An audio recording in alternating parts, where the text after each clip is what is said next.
You sit down to work, phone face down, tabs closed, everything ready, and somehow, nothing happens. Your body is here, but your mind keeps slipping away. You check the phone, put it back, check it again. 5 minutes pass, then 10, then an hour, and you start thinking, why can't I focus anymore? This didn't used to be this hard. You weren't always like this. You could sit for hours. You could lock in. You could finish things. So what changed? This isn't laziness. This isn't lack of discipline. Something deeper is happening, and once you see it, you can't unsee it. Part 1, the feeling. Most people describe it the same way. I feel restless. My brain feels noisy. I want to work, but I can't start. I start, then immediately quit. It feels like resistance, like friction inside your head. Even simple tasks feel heavy. Replying to an email, opening a document, reading one page. Your brain keeps asking for escape, and when you give in, scrolling, videos, notifications, you don't even enjoy it. You just feel numb.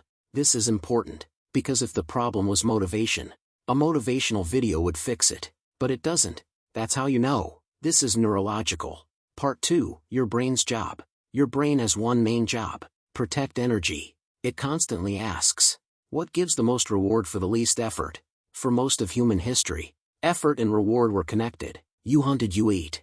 You worked, you survived. Focus was normal. But now, your brain lives in a different world. A world where reward is instant, infinite, and effortless. And your brain adapted, not for growth, for survival. Part 3, dopamine misunderstood. Most people think dopamine is pleasure. It's not. Dopamine is anticipation. It's what pulls your attention. Notifications, short videos, likes, messages. Each one sends a signal. Something important might happen. Your brain doesn't know it's meaningless. It just knows. This feels urgent. So when you try to work, a slow, quiet, effortful task, your brain compares signals, and it always chooses the strongest one. Not the best one.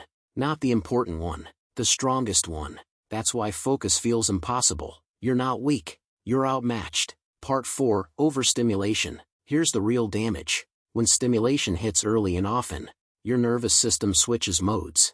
Alert mode activates. Threat detection spikes. Calm focus shuts down.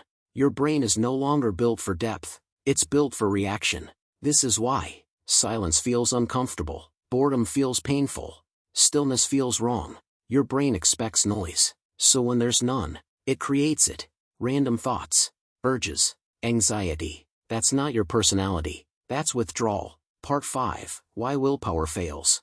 This is where most people lose. They try to fight biology with willpower. They say, I'll just push harder. I'll be disciplined. I'll force myself. And it works. For a day, maybe 2. Then the crash comes. Because willpower is expensive. And your brain will always find a cheaper option. You can't out-discipline a system designed to distract you. You need a different approach. Part 6, the real enemy. The enemy is not your phone. The enemy is constant stimulation without recovery. Your brain never returns to baseline. No boredom, no silence, no low dopamine state. Without that state, focus cannot exist. Deep work requires contrast. Quiet before intensity. Stillness before effort. But modern life erased the quiet. So focus disappeared with it. Part 7, how focus is actually built. Focus is not a switch. It's a state. And states must be entered. Here's how the brain relearns focus. Remove stimulation before work. Sit with boredom first. Let the discomfort pass. Then begin. The first 10 minutes will feel awful. That's normal. That's your nervous system recalibrating. If you escape, you reset the cycle. If you stay, focus slowly returns. This is why people think they lost focus. They didn't. They just stopped letting boredom finish its job. Part 8, the hard truth. The truth is uncomfortable. Most people will never get their focus back. Not because they can't, but because they won't tolerate discomfort long enough. They'll call it ADHD. They'll call it burnout. They'll call it personality. Anything, except overstimulation. But now you know, focus isn't gone. It's buried. Under noise. Under comfort. Under constant escape. If you want it back, you must choose silence. Before success. Because the brain always chooses the strongest signal. Make your future stronger than your distractions.